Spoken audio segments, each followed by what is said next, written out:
comes after DeSantis finished a distant second in the Iowa caucuses. And it leaves Nikki Haley as the only serious challenger to former President Trump. CBS 2 political reporter Marcia Kramer live now in New Hampshire tonight with more. Marcia.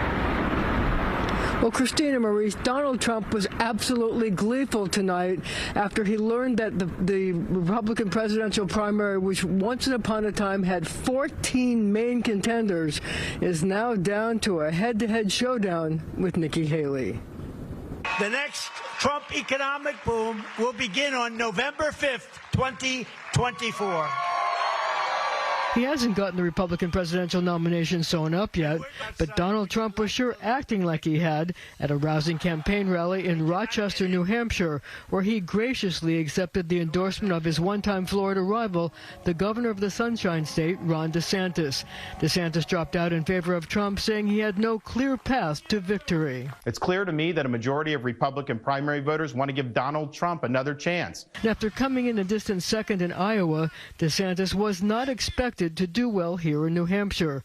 The latest Suffolk University tracking poll has Trump at 55, Nikki Haley at 36, DeSantis at 6. Haley is hoping that the ability of independent voters to cast ballots in the Republican primary will boost her numbers.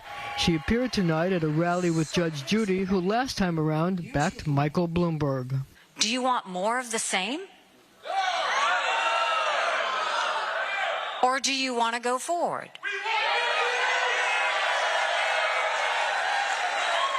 Now, more of the same is not just Joe Biden. More of the same is Donald Trump, too.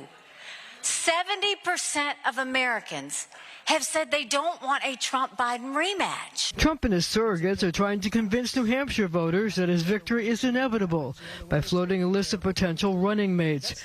Prominent on the list, upstate New York Congresswoman Elise Stefanik, who campaigned for Trump here in New Hampshire, charging Democrats for mounting a witch hunt against Donald Trump by indicting him on a host of charges. They are trying to remove President Trump from the ballot in multiple states. You see them witch hunt after witch hunt.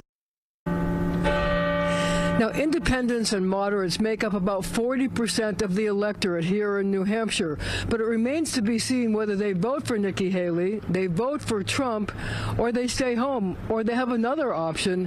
They could write in Joe Biden, whose name is not on the ballot here this time. Reporting live from Manchester, New Hampshire, I'm Marcia Kramer, CBS 2 News. And by the way, it's really freezing here. We can see that. Hang in there.